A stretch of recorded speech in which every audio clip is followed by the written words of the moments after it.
మా సంద్రక్లో జబాథరి ఆంధ్రక్ల షోజరియా యెహోవా కొరకు దేవుని కొరకు కనిపెట్టువారంట భూమిని స్వతంత్రించుకుంటారంట. దేన్ని? భూమి అంటే నథింగ్ బట్ ప్రజలు. మనము ఎప్పుడైతే దేవుని మీద ఆధారపడి దేవుని ఆలోచనలతో నడిపింపబడతామో, దేవుని నిర్ణయాలు చొప్పున మన జీవితం నడిపింపబడుతుందో అప్పుడు మనము ప్రజలను స్వతంత్రించుకుంటామంట. అంటే ఏంటి? మన అకౌంట్లోకి, అంటే మన లెక్కలోకి, మన బ్యాంక్ అకౌంట్లోకి ఎవరు వస్తారు? ప్రజలు వస్తారు. ఎవరు వస్తారు? ప్రజలు వస్తారు. అది మన పిలుపు. లిటరల్గా మొన్న ఒక అంకుల్ అడిగారు, రేపు పొద్దుట దేవుడి ముందు నిలబడితే నువ్వు ఏం సంపాదించావయ్యా అంటే, ఇన్ని సంవత్సరాలు నేను సంపాదించిన గవర్నమెంట్ ఉద్యోగం నుంచి వచ్చిన అదేమీ కనిపించదమ్మా, అదేంటి ఆ ఇల్లు కనిపించదు, నా పిల్లలు కూడా కనిపించరు, దేవుడు ఏం సంపాదించావంటే ఏం చూపించను నేను. అయితే నా లైఫ్ అంతా కూడా నా ఉద్యోగంలో అంతా అయిపోయింది, ఇప్పుడు నేను రిటైర్డ్ అయిపోయాను, ఇప్పుడు పరిగెత్తాలంటే నా దగ్గర ఓపిక లేదు, పరిగెత్తాలంటే but I want to do something, ఇప్పుడైనా ఏదైనా చెయ్యాలనేసి నేను వచ్చాను అనేసి. ఈరోజు రిటైర్డ్ అయిపోయిన తర్వాత, లేదంటే జీవితం అంతా అయిపోయిన తర్వాత, ఓపిక అయిపోయిన తర్వాత, చేయి జారిపోయిన తర్వాత ఏదో చెయ్యాలి అనుకుంటే ఏమీ చేయలేము. అందుకే శ్రేష్టమైనది దేవుడికి ఇవ్వాలంట. ఏమి ఇవ్వాలా? ఇంకొంచెం సౌండ్ పెడతావా? హల్లెలూయా, ప్రైజ్ ద లార్డ్. శ్రేష్టమైనది దేవునికి ఇవ్వాలంట. ఎప్పుడైతే అందుకే దశమ భాగం, ఎందుకు దశమ భాగం అడుగుతుందో తెలుసా? మాకు డబ్బు లేక కాదు, లేకపోతే దేవుడి దగ్గర చేయటానికి సామర్థ్యం లేక కాదు. ఎప్పుడైతే నువ్వు సంపాదించిన అంతటి దాంట్లో మొదటిది దేవుడికి ఇస్తావో, మిగతాదంతా కూడా దేవుడు బ్లెస్ చేస్తాడు, దేవుడు దీన్ని మల్టిప్లై చేస్తాడు. ఇదంతా దేవుడి ఆధీనంలో, దేవుడి అధికారంలో ఉంటుంది. దుష్టుడు వచ్చి ముట్టుకోవాలంటే దేవుడు పర్మిషన్ తీసుకోవాలి. ఎవరు పర్మిషన్ తీసుకోవాలా? దేవుడు పర్మిషన్. ఎందుకు తెలుసా? మొదటి స్థానం ఎవరికి ఇచ్చాం అంటే అక్కడ ఎవరు నిలబడ్డారు? దేవుడు నిలబడిన స్థానంలోనికి దుష్టుడు రాగలడా? దేవుడిది నాది అని ఒప్పుకున్న తర్వాత దుష్టుడు నాది అని పేరు పెట్టగలడా? అందుకే దశమ భాగం. నేను డబ్బు గురించే మాట్లాడట్లేదు. నువ్వు లేవగానే మొదటి కొన్ని క్షణాలు, మొదటి కొన్ని నిమిషాలు ఎప్పుడైతే దేవుడికి ఇస్తావో, ప్రభువా ఈ రోజంతా నీకు అప్పచెప్తున్నాను, ఈ దినమంతా నువ్వు కాయి, లేదంటే ఈ దినమంతా మాట్లాడు, లేదంటే ఈ దినమంతా నన్ను ఏం చేయమంటావు, నడిపించమంటూ మొదటి స్థానాన్ని దేవుడికి ఇస్తావో, మిగతాదంతా కూడా దేవుడు పరిపాలిస్తాడు. ఏం చేస్తాడు? దేవుడు పరిపాలిస్తాడు. సమయమే కానీ బిడ్డలు, అందుకే కానీ నా జ్యేష్ఠ కుమారుని నీకు ఇచ్చినా కానీ నీ రుణము తీర్చగలనా అనేసి అంటాడు కీర్తనకారుడు. లిటరల్లీ ఎప్పుడైతే మన మొదటి బిడ్డను దేవుడి పనికి అప్పజెప్తామో, దేవుడి సేవకు అప్పజెప్తామో, ఏం చేయబడతాడు? దేవుడు మిగతా కుటుంబాన్ని అంతటిని కూడా. అందుకే first place, God loves the first place, first priority. మనం ఏదైనా నిర్ణయం కోసం దేవుడి దగ్గరికి వెళ్తున్నామా, మనుషుల దగ్గరికి వెళ్తున్నామా? ఏదైనా కానీ మన ఆలోచన, నిర్ణయము, డబ్బు, లేకపోతే సమయము, జీవితము, ఇంకా ఏ విషయం అయినా కానీ మొదటి స్థానం దేవుడికి ఇచ్చినప్పుడు మిగతా అంతటిని దేవుడు పరిపాలిస్తాడు. ఈరోజు మొదటిది లేకపోతే శ్రేష్టమైనది దేవుడికి ఇచ్చిన తర్వాత నీ జీవితం గురించి కానీ బిడ్డల గురించి కానీ ఆలోచించిన అవసరం లేదు. తన ప్రియులు నిద్రించుచుండగా ఆయన వారికి ఇచ్చుచున్నాడు. కష్టపడుతున్నట్లు కూడా రాయబడలేదు అక్కడ. అంటే ఏంటి? నువ్వు విశ్రాంతి జాలీగా హ్యాపీగా చేస్తుంటేనే, విశ్రాంతిలో ఉంటేనే దేవుడు ఇస్తాడంట. ఈరోజు అంతా అయిపోయిన తర్వాత మనుషుల్ని సంపాదిద్దాం, సాక్ష్యం చెప్దాం అనుకుంటే మనం ఏం చేయలేము తెలుసా? మనం ఏం చేయలేము. ఓపిక ఉన్నప్పుడే దేవుడి కోసం పరిగెత్తాలా. ఏం చేయాలా? ఓపిక ఉన్నప్పుడే దేవుడి కోసం మనం పరిగెత్తాలా. అందుకనేసి ఇక్కడ దేవుడు ఈరోజు కీర్తనకారుడుగా పరిశుద్ధాత్ముడు మనతో మాట్లాడుతున్న మాట యెహోవా కొరకు 37వ కీర్తన 9వ భాగంలో రాయబడింది. 9వ వచనంలో రాయబడింది, యెహోవా కొరకు కనిపెట్టువారు దేశమును స్వతంత్రించుకొందురు, ఇంకా కొంతకాలమునకు భక్తిహీనులు లేకపోవుదురు. ఇంకా కొంతకాలానికి ఎవరుండరంట? భక్తిహీనులు లేకపోవుదురంట. అంటే దానికి అర్థం ఏంటి? వాళ్ళు నాశనం అయిపోతారని కాదు, అసలు భక్తిహీనులే లేకుండా దేవుడు ఏం చేయబోతున్నాడు? నీ నా ఆరాధన చేత, నీ నా భక్తి చేత, నీ నా పరిచర్య చేత, నీ నా ప్రణాళిక చేత అందరినీ కూడా రక్షణలోనికి తీసుకురావాలన్నదే దేవుడి ఉద్దేశం.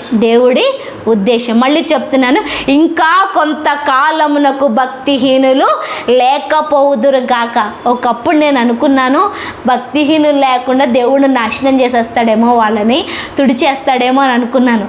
కానీ న్యూ రెవల్యూషన్ ప్రత్యక్షత ఏంటంటే ఆ భక్తిహీనులందరినీ కూడా నిన్ను నన్ను మార్చడానికి, నువ్వు నేను భక్తిహీనులందరినీ కూడా మార్చి భక్తిపరులుగా చేస్తే ఒక రోజు వెతికినప్పుడు భక్తిహీనులే కనబడరంట. అంటే ఇప్పుడు నీ పని నా పని, నీ డ్యూటీ నా డ్యూటీ ఏంటి? భక్తిహీనతను తీసివేయటం. What is our calling? ఇప్పుడు డెసిగ్నేషన్ ఉంటుంది ఆఫీస్లో. ఏంటి నీ డెసిగ్నేషన్ అంటే చెప్తే నేను వెబ్ డిజైనర్ని, లేదంటే నేను పలానా ఎలక్ట్రీషియన్ని, లేదంటే పలానా రిపేయర్ని, లేదంటే నేను అది చేస్తాను, లేదంటే బిజినెస్లో నేను ఈ అకౌంట్స్ చూస్తాను, లేదంటే ఈ బాధ్యత వహిస్తాను అన్న ప్రతి ఒక్కరికి ఉంది కదా. స్టూడెంట్ ఏం చేస్తావు అంటే నేను చదువుతాను. ఏంటి నీ బ్రాంచ్ని బట్టి, నీకున్న సబ్జెక్ట్స్ని బట్టి నువ్వేం చేయాలా? అర్థం చేసుకొని చదివి పరీక్షలు రాయాలా. అలాగే ఈ ఆత్మీయ జీవితానికి కూడా మనకి ఒక పని నిర్ణయించబడింది. ఏంటి ఆ పని అంటే ఈరోజు మీ అందరితో దేవుడు మాట్లాడుతున్నాడు, భక్తిహీనతను తొలగించటమే మీ పని. ఇట్స్ గాడ్స్ వర్క్ అని అంటారేమో, అది దేవుడి పని అంటారేమో. దేవుడి పని అయితే నిన్ను నన్ను ఎందుకు లోకానికి పంపించటం? నీ ద్వారా నా ద్వారా దేవుడు జరిగించాలని ఆశపడుతున్నాడు. ఎవరి ద్వారా? నీ ద్వారా నా ద్వారా భక్తిహీనతను తొలగించి భక్తిపరులుగా అంటే ఏంటి? ఎప్పుడు భక్తిహీనత తొలగిపోతుంది? లోకం మీద వాడికి ఆశ ఉంది, కోరిక ఉంది, లోకం వెనకాల పరిగెడుతున్నాడు. ఎందుకంటే వాడు ఆ రుచి నచ్చింది. ఎందుకు కాఫీ తాగుతున్నావయ్యా అంటే ఐ లైక్ దట్ టేస్ట్, నాకు ఆ టేస్ట్ ఇష్టమైంది. అప్పుడు నువ్వేం చేయాలా? అది మానిపించాలంటే దానికంటే బెస్ట్ టేస్ట్ చూపించాలి, అంతే కదా? దానికంటే బెస్ట్. ఇప్పుడు కాఫీ మానేసి టీలోకి వచ్చాను అంటే దానికి అర్థం ఏంటి? కాఫీ టేస్ట్ కన్నా టీ టేస్ట్ ఏముంది? నచ్చింది అనేసి. ఐ లైక్ ఇరానీ చాయ్. ఆ చాయ్ అంటే నాకు అది కనిపిస్తే తాగాలనిపిస్తుంది. ఎందుకు? ఆ టేస్ట్ నన్ను ఏం చేస్తుంది? అట్రాక్ట్ చేసింది. ఆ టేస్ట్ నన్ను ఏం చేస్తుంది? అట్లాగే ఇప్పుడు ఈ భక్తిహీనులందరికీ కూడా భక్తి యొక్క టేస్ట్ను చూపించాలా, దేవుడి యొక్క టేస్ట్ను చూపించాలా, దేవుడు ప్రేమ టేస్ట్ను చూపించాలా.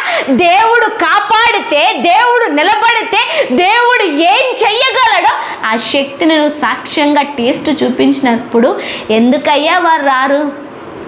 ఎందుకు రారు? ఈరోజు మనం మాట్లాడట్లేదు, మనం మౌనంగా ఉండిపోతున్నాం. మనం ఏమైపోతున్నా? మౌనంగా ఉండిపోతున్నాం. మౌనంగా ఉండితే అది నాకు చేత కాదు, లేదంటే నా వల్ల కాదు, నేను మాట్లాడను, లేదంటే వాళ్ళు వినలేరు అంటే నిజంగా చెప్తున్నాను, మనము దేవుడి రాజ్యానికి చాలా నష్టాన్ని తీసుకొస్తున్నాం. అది కాదు మన పిలుపు. దేవుడి రాజ్యానికి లాభాన్ని చేకూర్చాలి అంటే ఏంటి? ప్రజలను చేర్చాలా. ఎవరిని చేర్చాలా? ప్రజలను చేర్చాలా. ఈరోజు దేవుడిని ఆఫీస్లో, ఆ ఫీల్డ్లో, ఆ ప్రజల మధ్య, ఆ బంధువుల మధ్య, ఆ గుంపులో పెట్టాడు అంటే దేవుడు నీలోంచి తన్ను చూపించుకోవడానికి ఆయన ఆ ప్లేస్లో పెట్టాడు. ఇంకెంతకాలం మౌనంగా ఉంటాం? It's not the time of silence. ఇది సైలెంట్గా ఉండాల్సిన టైం కాదు. నువ్వు నీ భక్తిని, దేవుని ప్రేమను, దేవుడు చెయ్యగలిగిన ఆశ్చర్య కార్యములను చూపించిన రోజు ప్రజలు పరిగెత్తుకుంటూ వస్తారు. మనం పిలవకుండా ఎవరూ రారండి మన ఇంటికి, అంతే కదా? మనం పిలవకుండా వస్తారు ఎవరైనా? నేను కూడా రాను. ఎంత సేవకురాలైనా మీ గురించి గంటలు గంటలు ప్రార్థన చేస్తున్నా కానీ మీరు పిలిస్తేనే వస్తా, మీరు పిలిస్తేనే వస్తా. అట్లాగే పరిశుద్ధాత్ముణ్ణి మనం అడిగితేనే ఆయన ఏం చేయాలో నెక్స్ట్ స్టెప్ చెప్తాడు. పరిశుద్ధాత్మను అడిగితేనే ఆయన ఆలోచన చెప్తాడు. పరిశుద్ధాత్మను చెప్తేనే ఆయన ప్లాన్ ఏంటో చెప్తాడు. అప్పుడు మన ఇతరుల్ని పిలిస్తేనే అనొచ్చు, వీడు క్రైస్తవుడు రా, ఎప్పుడు అదే చెప్తున్నాడు రా, లేదంటే మమ్మల్ని ఇందులోకి తీసుకెళ్ళిపోవాలని, అందులోకి తీసుకెళ్ళిపోవాలని, మార్చాలని అంటున్నారండి. నువ్వు 100 సార్లు అన్నా నీ మీద స్టాంప్ వేసేసినా ఏమనుకోవద్దు. ఈరోజు శ్రమ అనుభవించే మనము రేపొద్దుట దేవుని మహిమలో పాలు పంచుకోబోతున్నాం. దేవుని మహిమలో ఏం పంచుకోబోతున్నాం? పాలు పంచుకోబోతున్నాం. ఈరోజు నీ డ్యూటీ, నా డ్యూటీ ఏంటి అంటే దేశమును స్వతంత్రించుకోవటం. ఏంటి దేశం అంటే మళ్ళీ ఎవరు? ప్రజలను స్వతంత్రించుకోవటం. ఎంతమందికి సాక్ష్యం చెప్పాం, ఎంతమందిని దేవుని సన్నిధికి నడిపిస్తున్నాం, ఎంతమందిని బలపరుస్తున్నాం, ఎంతమందిని నిలబెడుతున్నాం, ఎంతమందికి మన ప్రార్థన ద్వారా స్వస్థత వస్తుంది, ఎంతమందికి మన ఆలోచన ద్వారా వారి జీవితాలు నిలబడుతున్నాయి అన్నది దేవుడు కౌంట్ చేస్తాడు. అందుకని ఎప్పుడు కూడా ఒక విషయం చెప్పినా, ఈరోజు దేవుడి గురించి మాట్లాడకపోతే మన జీవితం వేస్ట్. ఈరోజు నువ్వు వేస్టేజ్ చేసుకున్నట్టే. ఈరోజు నువ్వు వేస్ట్ అంటే ఎన్ని రోజులు దేవుడి గురించి మాట్లాడకుండా, దేవుడి గురించి చెప్పకుండా మౌనంగా ఉన్నావో ఆ రోజులన్నీ వేస్టే. It's not counted. మనం అనుకుంటే నాకు 20 సంవత్సరాలు వచ్చాయి, నాకు 25 సంవత్సరాలు, లేదంటే నాకు 50 సంవత్సరాలు అంటాం కదా. ఆ అన్ని సంవత్సరాల్లో ఏ రోజైతే నువ్వు దేవుడితో మాట్లాడలేదో, ఏ రోజైతే నువ్వు దేవుడి గురించి మాట్లాడలేదో, that's not come in the count. అవి లెక్కలోకి రావు. మరి ఏం మాట్లాడతాం దేవుడితో? ఏమని నిలబడతాం? అందుకు రోజు లేవగానే అడగాలంట, ప్రభువా ఈరోజు నేను ఏం చెయ్యాలి, ఈరోజు నీ గురించి ఏం చెయ్యాలి? ఈ 2 మాటలు చాలు. ప్రభువా ఈరోజు నేను ఏం చెయ్యాలి, నీ గురించి ఏం చెయ్యాలి, ఏం గురించి. మనం ఎప్పుడైతే ఇలా ఆశపడతామో ఆయన వాడుకొని వదిలేసే దేవుడు కాదు. లాస్ట్ వీక్ ఇదే మాట్లాడుకున్నాం. ఆయన వాడుకొని వదిలేసే దేవుడు కాదు, ఆయన ప్రతిఫలాన్ని ఇచ్చే దేవుడు. 10వ వచనం, ఇంకా కొంతకాలమునకు భక్తిహీనులు లేకపోవుదురు, వారి స్థలమును జాగ్రత్తగా పరిశీలించినను వారు కనబడకపోవుదురు, దీనులు భూమిని స్వతంత్రించుకొందురు, బహుక్షేమము కలిగి సుఖించెదరు. 37వ కీర్తన 10వ వచనం ఏంటంట, ఆ స్థలమును జాగ్రత్తగా పరిశీలన చేసినా కానీ వారు కనబడరంట. ఎవరు? భక్తిహీనులు. ఎందుకు? వారందరిని కూడా నువ్వేం చేసావు? సాక్షులుగా, భక్తిపరులుగా, పరిశుద్ధులుగా నువ్వు మార్చావు. దీనులు భూమిని స్వతంత్రించుకొందురు అంటే, దీనులంటే ఎవరు? తగ్గించుకునేవారు. ఒకళ్ళు ఒక మాట అంటున్నా కానీ మౌనంగా ఉండేవారు. ఒకళ్ళు మనని ప్రశ్నిస్తున్నా కానీ తగ్గించుకునేవాళ్ళు. ఎప్పుడైతే ఈ శ్రమ, లేదంటే ఈ వ్యతిరేకత, లేకపోతే మన ఇంట్లోనే కానీ, లేకపోతే చుట్టుపక్కల కానీ మనల్ని సెటైర్ వేస్తుంటే, డైలాగ్ వేస్తుంటే, కామ్గా నోరు మూసుకుంటే చాతకానోడు అంటుంది ప్రపంచం. కానీ బైబిల్ ఏమంటుంది తెలుసా? దీనుడు అంటది. దీనుడికి దేవుడు ఏమప్పచెప్తాడంట? భూమిని అప్పచెప్తాడు. ఏమప్పచెప్తాడు? భూమిని అంటే ప్రజలను. అంటే ఎక్కువ మంది ప్రజలను నువ్వేం చేయగలవు? సంపాదించుకోగలవు. కంప్లీట్లీ వరల్డ్ ఒక పేరు పెడితే దేవుని వాక్యము, బైబిల్, దేవుడు ఒక పేరు పెడతాడు. Completely opposite. వీడు చేత కానివాడు అని లోకం అంటది, దీనుడు అని బైబిల్, దేవుని వాక్యం అంటది. వీడికి అసలు కోపం రాదురా, ఉప్పు కారం తినట్లేదేమో అని లోకం అంటది, వీడు నా ఇల్లంతటిలో నమ్మకస్తుడు అని దేవుడు అంటాడు. మనుషులన్న పేరు కన్నా దేవుని పేరు చాలా గొప్పది. దేవుని పేరు చాలా గొప్పది. మనుషులు ఇచ్చే పేరు కొంతకాలమే, కానీ దేవుడిచ్చే పేరు యుగ యుగాలు మనతో ఉంటారు. దేవుడిచ్చే పేరు యుగ యుగాలు. మోషేని ప్రజలందరూ కూడా ప్రశ్నిస్తుంటేనంట మోషే మాట్లాడకుండా మౌనంగా ఉండిపోయాడు. చేత కానివాడా అంటే 40 సంవత్సరాలు బ్యాక్ చూసుకోండి. ఎవడో కొట్టుకుంటే మనోడికి పౌరుషం లెగిసి ఏం చేశాడు? ఇసుకలో చంపేసి కప్పెట్టేశాడు. పౌరుషం లేక కాదు, ఉప్పు కారం తినక కాదు, ఏం మాట్లాడలేక కాదు, కానీ భూమిని ప్రజలను స్వతంత్రించుకోవాలంటే బైబిల్ హ్యాజ్ ఎన్ పాలసీ. ఏంటి? నమ్మకంగా మౌనంగా ఉండిపోవాలా. దానికి దేవుడిచ్చిన పేరేంటి తెలుసా? నా ఇల్లంతటిలో నమ్మకస్తుడు. మళ్ళీ ఈ పేరు ఎక్కడ కనిపించలేదు తెలుసా? పాత నిబంధన గ్రంథంలో మోషే తర్వాత మళ్ళీ ఎవ్వరికి కనిపించలేదు. మోషే హంతకుడే, కానీ ఎక్కడ కనిపించలేదు. ఎందుకు? హి టర్న్ హిస్ హార్ట్, దేవుడికి అనుగుణంగా మార్చేసుకున్నాడు. ఎలా మార్చుకున్నాడు? అదేంటి ఈ కుర్చీ తీసి ఆ కుర్చీ వేద్దాం, లేదంటే ఈ బల్ల తీసి ఆ బల్ల పెడదాం, లేదంటే ఈ గ్లాస్ తీసేసి ఆ గ్లాస్, ఆ బాటిల్ తీసేసి ఈ బాటిల్ పెట్టినంటే ఈజీయా గుణాలు తీసేయడం అంటే? చెప్పండి, మీ అందరికి కోపం వచ్చిద్దా? ఎవరన్నా ఏమనంటే కోపం వచ్చిద్దా?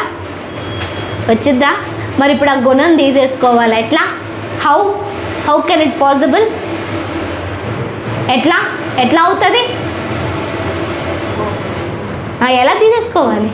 ఎలా వెళ్ళిపోతుంది? అదేమైనా వస్తువా తీసేసుకోవడానికి? అదేమైనా వస్తువా? కొంచెం సౌండ్ పెడితే అది వినిపించదు. అదేమైనా వస్తువా తీసేసుకోవడానికి? మరి ఎట్లా? మనల్ని మనమే తగ్గించుకోవాలి. అవుతుందా? ఆ టైంకి ఉక్రోషం వచ్చేది, కోపం వచ్చేది, ఏదో చేసేయాలనిపిస్తుంది. ఈజ్ ఇట్ పాసిబుల్ మనల్ని మనం కంట్రోల్ చేసుకోవడం? చాలా కష్టం. మోషే 40 పగళ్ళు 40 రాత్రి దేవుడితో ఉండిపోయాడంట. కేవలం 40 పగళ్ళు మాత్రమే, 40 రాత్రులు మాత్రమే కాదు. ఆ నిర్గమ కాండము అంతా నువ్వు చూస్తే, తర్వాత ద్వితీయోపదేశ కాండము, లేవి కాండము, సంఖ్యా కాండము, యెహోషువ దగ్గరకు రాదులే, ద్వితీయోపదేశ కాండం వరకు చూస్తే ప్రతి క్వశ్చన్ తర్వాత ఆన్సర్ కోసం దేవుడి దగ్గరికి పరిగెడతాడు. ప్రతి సమస్యకు పరిష్కారం కోసం దేవుడి దగ్గరికి పరిగెడతాడు. ప్రతి నిర్ణయం తీసుకోవడం కోసం దేవుడి దగ్గరికి పరిగెడతాడు. అంటే ఏంటి? ప్రతి సమయం ఎవరితో ఉండిపోయాడు చెప్పండి? ప్రతిసారి ఎవరి దగ్గరికి పరిగెత్తాడు? ప్రతిసారి ఎవరి దగ్గర ఉండిపోయాడు? ప్రతి విషయానికి ఎవరి దగ్గర జాగ్రత్త కోసం వెళ్ళాడు? మనం ఎవరితో ఉంటామో వారి లక్షణాలు మనలోకి పాస్ అయిపోతాయి. అదవుతున్నా? ఇది అబద్ధం కాదు, 100% నిజం. గాడిద రాసుకుంటే బూడిద రాలుతుందంట. ఏం రాలుతుంది? బూడిద రాలుతుంది. చెడ్డోడితో స్నేహం చేస్తే చెడ్డోడిగానే తయారవుతావు. మంచోడితో స్నేహం చేస్తే మంచోడిగా తయారవుతావు. జ్ఞానవంతుడితో స్నేహం చేస్తే జ్ఞానవంతుడిగా నువ్వు మార్పు చెందుతావు. అట్లాగే దేవుడితో స్నేహం చేస్తే ఆయన గుణగణాలు, ఆయన లక్షణాలు నీలోకి వస్తాయి. తద్వారా ప్రజల ముందు దేవుడిలాగా కనిపిస్తావు. That is God's calling upon your life. అది దేవుడి పిలుపు నీ జీవితం పట్ల.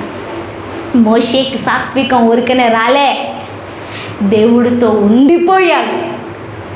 అది దేవుడి యొక్క సన్నిధి గొప్పతనం. నువ్వు దేవుడి దగ్గర 10 నిమిషాలు టైం పెడితే అది వేస్ట్ అవ్వదు. దేవుడి కోసం 10 పాటలు పాడితే అది వేస్ట్ అవ్వదు. దేవుడి బైబిల్ ముందు ఒక అరగంట కూర్చుంటే అది వేస్ట్ అవ్వదు. ప్రార్థనలో 1 గంట కూర్చుంటే అది వేస్ట్ అవ్వదు. He is investing something in your life. నీ ఆత్మలో, నీ జీవితంలో ఆయన కొంత పెట్టుబడి పెడుతున్నాడు. ఈ లోకం ఇవ్వలేనిది ఆయన పెట్టుబడిగా పెడుతున్నాడు. అప్పుడు నువ్వు ప్రజల ముందు నిలబడినప్పుడు నువ్వు కనిపించావు, ఆయన కనిపిస్తాడు. అప్పుడు నువ్వు ప్రజలను స్వతంత్రించుకుందావు. దీనత్వం రావాలి అంటే అది ఆయన దగ్గరికి వెళ్తేనే వస్తుంది.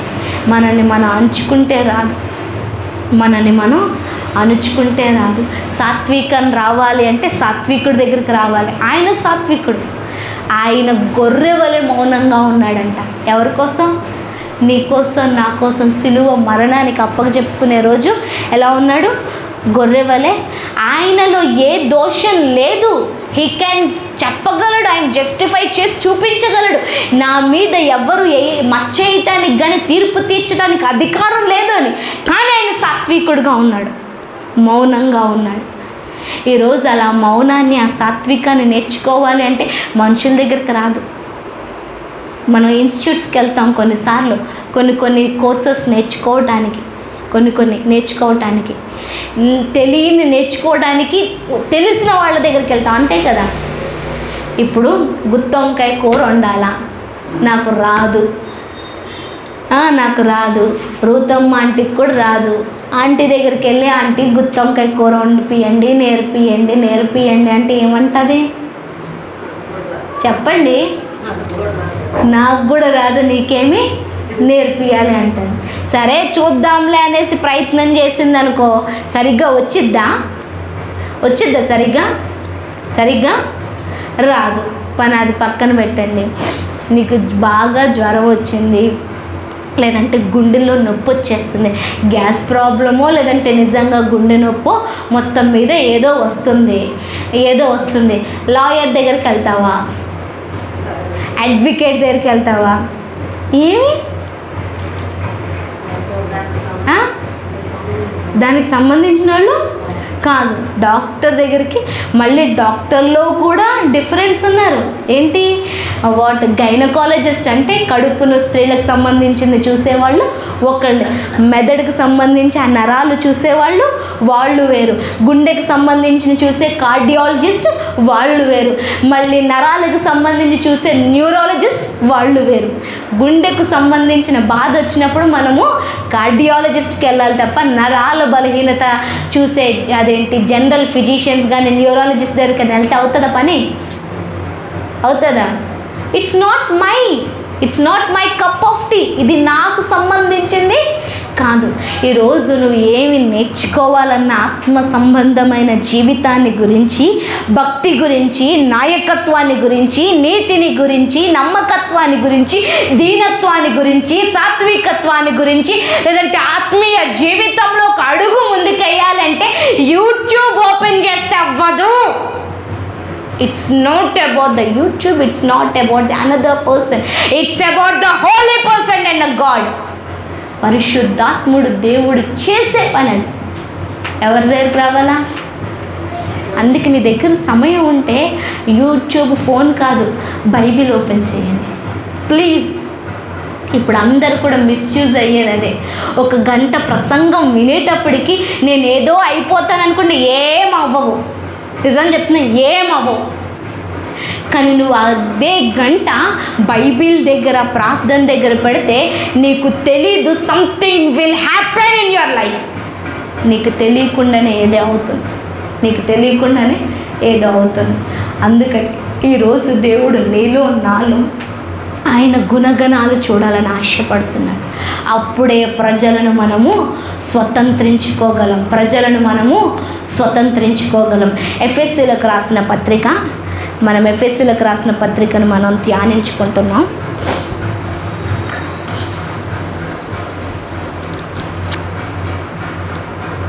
2వ అధ్యాయము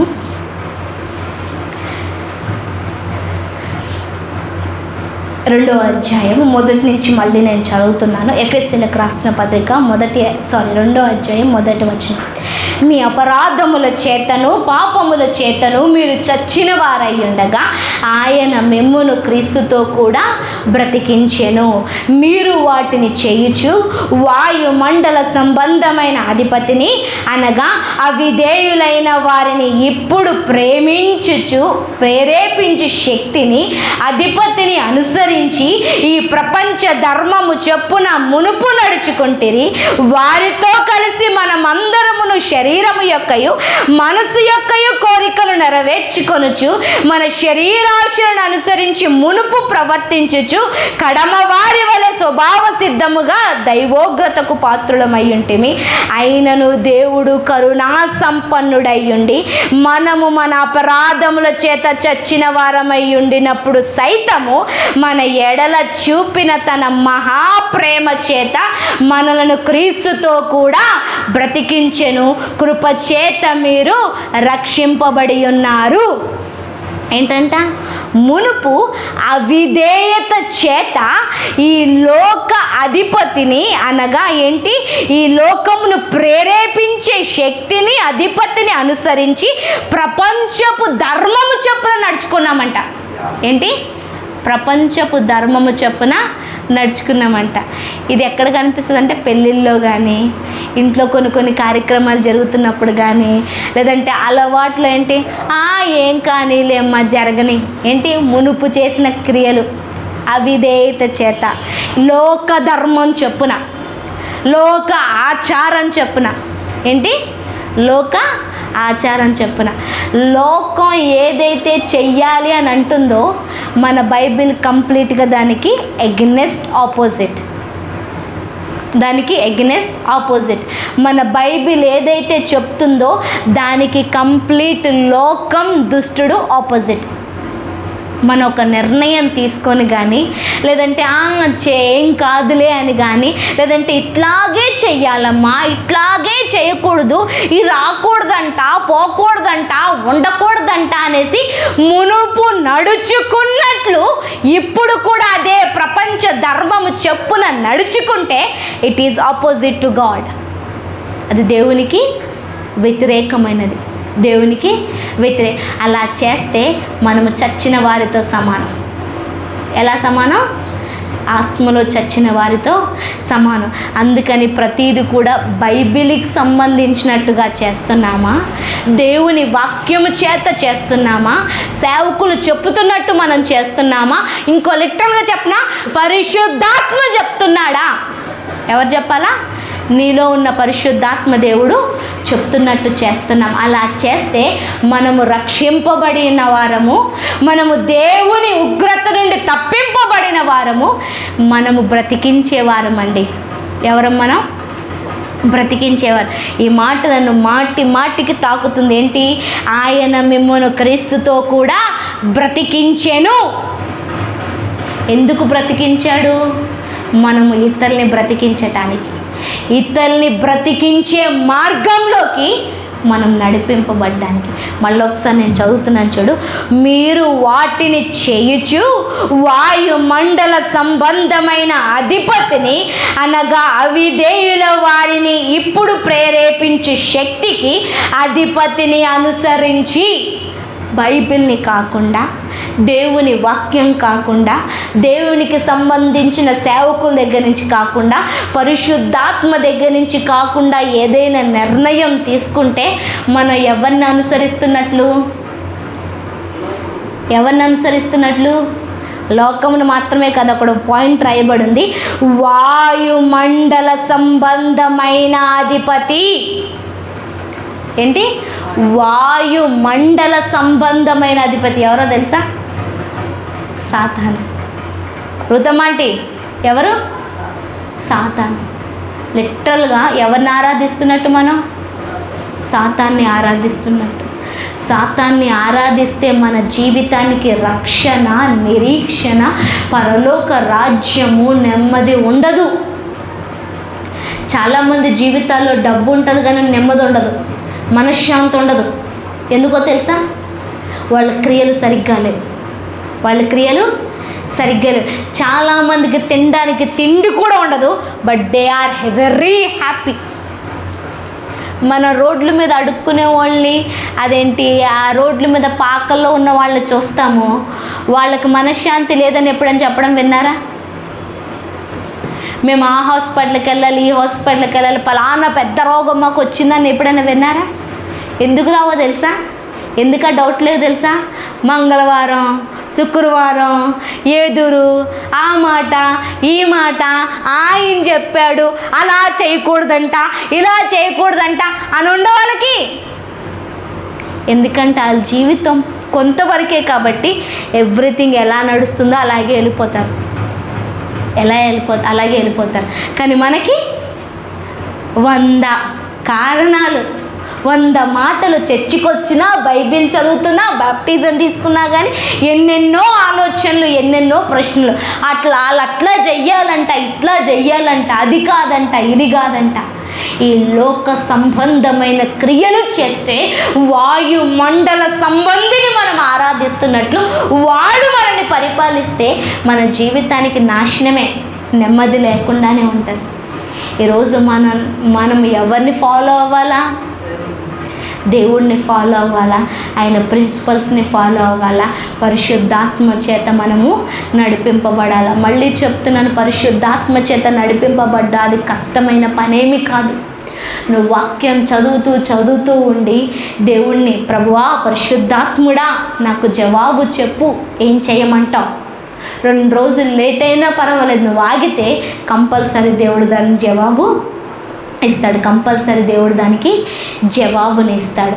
ఈరోజు అనగా అవిధేయులైన వారిని ఇప్పుడు ప్రేరేపించే శక్తికి అధిపతిని అనుసరించి. ఇందాక మనం దీనత్వం గురించి మాట్లాడుకున్నాం. ఇక్కడ ఏం కనపడుతుంది? అవిధేయత. దుష్టుణ్ణి, సాతాన్ని, లోక సంబంధమైన ఆచారాలను అనుసరిస్తే మన జీవితంలో అవిధేయత పుట్టుకొస్తుంది. అవిధేయత అంటే ఏంటి?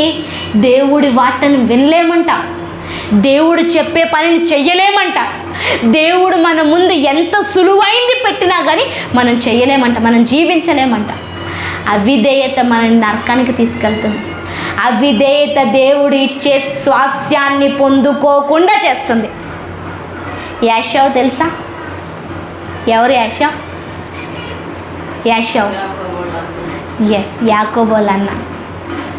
అయ్యా ఇస్సాకు కొడుకు, దేవునికి స్తోత్రం. యాకోబు వాళ్ళ అన్న ఇస్సాకు కొడుకు. ఆ మొదటి కొడుక్కి 2 జ్యేష్ఠత్వపు హక్కు ఇవ్వబడాల. అంటే ఏంటి? నాదేంటి 3 ఇల్లులు ఉన్నాయనుకో, 2 ఇల్లులు మొదటి కుమారుడికి ఇవ్వాలా, తర్వాతది 2వ కుమారుడికి. అది జ్యేష్ఠత్వపు హక్కు. ధర్మశాస్త్రం అట్లా రాయబడి ఉంది ముందే, దేవుడిచ్చిన వాగ్దానం. ఎందుకంటే మొదటిది దేవుడికి ఇస్తున్నాం కదా, దేవుడికి ఇవ్వబడింది ఎవరూ కూడా తక్కువ చేయబడరు. జ్యేష్ఠత్వపు హక్కులు చాలా ఉన్నాయి. అట్లాంటిది ఆ జ్యేష్ఠత్వపు హక్కును అవిధేయత చేత కోల్పోయాడంట యాషావు. విధేయత చూపించకపోవడం వల్ల పెద్ద పాపమేం చేయలే, దేవుడి స్వరాన్ని వెళ్ళైపోయాడు, దేవుడితో సంబంధం లేకుండా ఉండిపోయాడు, దేవుడు వాగ్దానాన్ని గుర్తించలేదు. అందుకు హెబ్రీలకు రాసిన పత్రిక క్లియర్గా అంటే అవిధేయత చేత జ్యేష్ఠత్వపు హక్కును కోల్పోయిన భ్రష్టుడైన, ఏంటి భ్రష్టుడు. చిన్న బ్లెస్సింగ్, నేను చెప్పాలంటే చిన్న బ్లెస్సింగే, కానీ ఏంటి? అవిధేయత మన స్వాస్యాన్ని కోల్పోయేలా చేస్తుంది. అవిధేయత మన పైన భ్రష్టత్వాన్ని తీసుకొస్తుంది. అవిధేయత దేవునికి దూరంగా ఉండేలాగా చేస్తుంది. ఆ యాషావు గురించి ఆ నిర్గమకాండం, ఆదికాండం, ఆ యాకోబు మళ్ళీ రిటర్న్ వచ్చి మళ్ళీ ఆ 1-2 పేజీ, 1 పేజీలో మళ్ళీ కనిపించడమ్మా యాషావు, మళ్ళీ కనిపించడు. హెబ్రీలో ఆయన గురించి తిట్టడం తప్ప ఇంకెక్కడ కనిపించడు. యాకోబు జీవితం చూసుకోండి, ఆదికాండం నుంచి మలాకీ గ్రంథం వరకు కూడా యాకోబు జీవితమే. నూతన నిబంధనలో 4 సువార్తలు కూడా ఇశ్రాయేలు యాకోబు జీవితమే. పత్రికలు రాసింది అదేంటి, పేతురు పరిచర్య చేసిందంతా కూడా ఇశ్రాయేలులకే. ఇప్పుడు మనం ప్రపంచ పట్టణంలో ఇశ్రాయేలు జీవితం చూస్తున్నామంటే అది ఎవరు? యాకోబు. విధేయత మనకు చరిత్ర ఉండేలా చేస్తుంది, మనకి ఫ్యూచర్ ఉండేలా చేస్తుంది. ఆ విధేయత మనకు చరిత్రలో పేరు ఉండదు, ఫ్యూచరే మనకి ఉండదు. ఈరోజు ఆ విధేయత ఎక్కడ నేర్చుకోగలం మనం? నేను కేవలం ఇక్కడ నిలబడి చెప్పగలను, ఐ కాంట్ ఇన్వెస్ట్, నేను అది మీ జీవితంలోనికి ఆ గుణాన్ని ఇన్వెస్ట్ చేయలేను. మళ్ళీ చెప్తున్నాను, నేను ఏదైనా ఇక్కడ నిలబడి చెప్పగలను. ఆ ప్రేమను కానీ, ఆ సాత్వికాన్ని కానీ, దీనత్వాన్ని కానీ మీలోకి నేను తీసుకురాలేను.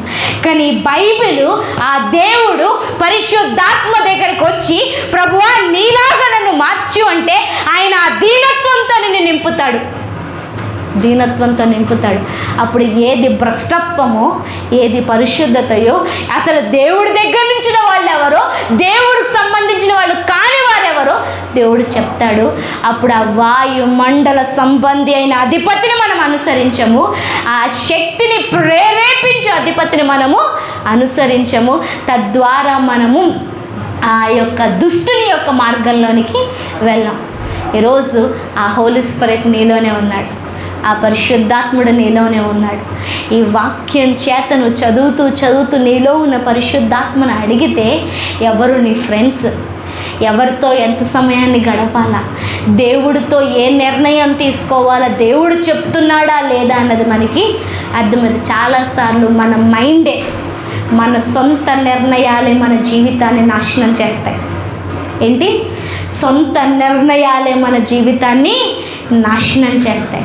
ఈరోజు ఆ సొంత నిర్ణయాలకి మనం అప్పజెప్పుకోకుండా ఆ పరిశుద్ధాత్మ స్వరాన్ని వింటే మనము జీవించే వారము, రక్షింపబడిన వారము, క్రీస్తుతో కూడా బ్రతికిన వారము, ఇతరులను కూడా బ్రతికించేవారము. ఇతరులను కూడా మనం ఏంటి? బ్రతికించేవారం. ఇతరులను కూడా మనం బ్రతికించేవారం. అప్పుడు దేశాన్ని స్వతంత్రించుకుంటాం, దీనులు దేశాన్ని స్వతంత్రించుకుంటారు. యెహోవా కొరకు ఎదురు చూచువారు దేశమును స్వతంత్రించుకుంటారు. ఈరోజు ఒక్కటే, what is your designation in the office? నీ ఆఫీస్లో, నీ వర్క్లో, నీ వ్యాపారంలో నీ పనేంటో నీకు తెలుసు. అట్లాగే ఆత్మీయ జీవితంలో నీ పనేంటో నీకు తెలియాలా? ఆ పనిని పూర్తి చేయాలంటే ఆయన దగ్గర కూర్చోవాలా? ఆ పనిని పూర్తి చేసే లక్షణాలు పొందుకొని ప్రజలను స్వాతంత్రించుకోవాలా, స్వాధీనం చేసుకోవాలా, దేవుడి దగ్గరికి నడిపించాలా. రేపొద్దుట దేవుడి ముందు నిలబడే రోజు, ప్రభువా నీ కోసం 40 మందిని, నలుగురిని తీసుకొచ్చానని చెప్పగలగాల. 40 మంది అన్నానని క్వశ్చన్ మార్క్ పెట్టుకోవద్దు. పేతురు ఒక్క ప్రసంగానికి 3000 మందిని తీసుకొచ్చాడు, రెండో ప్రసంగానికి 5000 మందిని తీసుకొచ్చాడు, టోటల్గా 8000 మంది. అది కాకుండా ఆయన నడుస్తుంటే ఆయన నీడ పగిలి అదేంటి రక్షణ పొందిన వాళ్ళు చాలామంది, స్వస్థత పొందిన వాళ్ళు చాలామంది. పేతురు పీడిస్తే చచ్చిన తబిత లేచింది. ఆయన అకౌంట్లో చాలామంది ఉన్నారు. ఈరోజు పేతురు నీకంటే నాకంటే గొప్పవాడని నేను చెప్పట్లేదు. పేతురు దేవుని ఆత్మచేత నింపబడ్డాడు, నడిపింపబడుతున్నాడు. అదే దేవుని ఆత్మకు నువ్వు నేను అప్పజెప్పుకుంటే, అదే దేవుని ఆత్మకు నువ్వు నేను అప్పజెప్పుకుంటే మనము కొంతమందిని నడిపించగలము, బ్రతికించగలము. పేతురు ఏదో చేసేలా మోకాళ్ళేసి ప్రార్థన చేస్తే తబిత లెగ్స్ వచ్చింది. ఈరోజు నీ ప్రార్థనకి నా ప్రార్థనకు కూడా అదే శక్తి ఉంది. వేరే యేసయ్యనే మనం ఆరాధించట్లే, పేతురు ఆరాధించిన యేసయ్యనే ఆరాధిస్తున్నాం. పేతురు ప్రార్థించిన యేసయ్యకే ప్రార్థిస్తున్నాం. పేతురు ఉపయోగించిన యేసునామాన్నే మనం కూడా ఉపయోగిస్తున్నాం. ఈరోజు కొంత సమయాన్ని ఆయన సన్నిధిలో మనం పెట్టాలా, ఆయన లక్షణాలను మనం పొందుకోవాలా. తద్వారా ప్రజల్ని దేవుడి దగ్గరికి మనము తీసుకురాగలుగుతాం. ప్రార్థన చేసుకుందాం. దేవా మీకు వందనాలు, రక్షక మీకు స్తోత్రాలు, స్తోత్రాలు, స్తోత్రాలు. యజమానుడా మీకు వందనాలు అయ్యా. ఈరోజు మీరు మరొకసారి మాతో మాట్లాడుతున్నారు తండ్రి. యెహోవా కొరకు ఎదురు చూచు వారు ఈ భూమిని, దేశమును స్వతంత్రించుకోరు, దీనులు భూమిని స్వతంత్రించుకుందరు. ఈరోజు నీ కొరకు కనిపెడుతూ, నీ సన్నిధిలో నిలబడుతూ, నీ గుణాతిశయములను పొందుకుంటూ ప్రజలను మార్చే లక్ష్యాన్ని మా ముందు పెట్టావు తండ్రి. ఈ పనిని చేయకపోతే రేపొద్దున ఏ పనితో, ఏ ముఖముతో నీ ముందు మేము నిలబడగలం తండ్రి. మా పని, మా ఉద్యోగం, మా వ్యాపారం, మా కుటుంబం అని దీంట్లోనే పరిగెడుతున్నాం తండ్రి. అయ్యా కొంత సమయమైనా నీ ముందు నీతో పెట్టి తండ్రి, నువ్వు మాకు అప్పచెప్పిన పనిని పూర్తి చేసేవారిగా మేము ముందుగా. అయ్యా ఇదిగో తండ్రి, సింపుల్గా నెగ్లెక్ట్ చేస్తూ యాషావు వలె భ్రష్టలుగా మేము మారకుండా, అవిధేయులుగా మేము ఉండకుండా విధేయులుగా ఉండటానికి సహాయం దయచేయండి. ఈరోజు నుంచి నేను ఏమై ఉన్నాను, నేనేం చెయ్యాలి, ఏం చెయ్యడానికి నన్ను పిలుచుకున్నావు అన్న విషయంలో తండ్రి మేము సరిగ్గా ఉండటాన్ని కృపను చూపించండి. పరిశుద్ధాత్ముడా, మాలో మిమ్మల్ని యాక్టివేట్ చేస్తున్నాం. మాటి మాటికి మమ్మల్ని ప్రేరేపించండి, మాటి మాటికి మమ్మల్ని పిలవండి, మాటి మాటికి మాకు జవాబు ఇవ్వండి. అయ్యా, మాలోంచి మీరు మాట్లాడండి. ఈరోజు ఒక్కటే అడుగుతున్నాను తండ్రి, మా స్వనిర్ణయం, మా స్వచిత్తం తండ్రి నాశనానికి దారితీస్తుంది. అలా కాకుండా తండ్రి నీకు అనుకూలంగా తండ్రి నీ ఆలోచన బట్టి మేము ముందుకెళ్ళడానికి కృపను చూపించమంటూ తండ్రి అయ్యా, ఈ దినాన్ని మా జీవితాన్ని నీ హృదయానికి, నీ జీవితానికి, నీ హస్తానికి అప్పచెప్తూ యేసుక్రీస్తు నామంలో ప్రార్థిస్తున్నాము తండ్రి. అదేవిధంగా మనం ప్రార్థనలో ఉందాము. ఆయన బల్లను సమీపిద్దాం.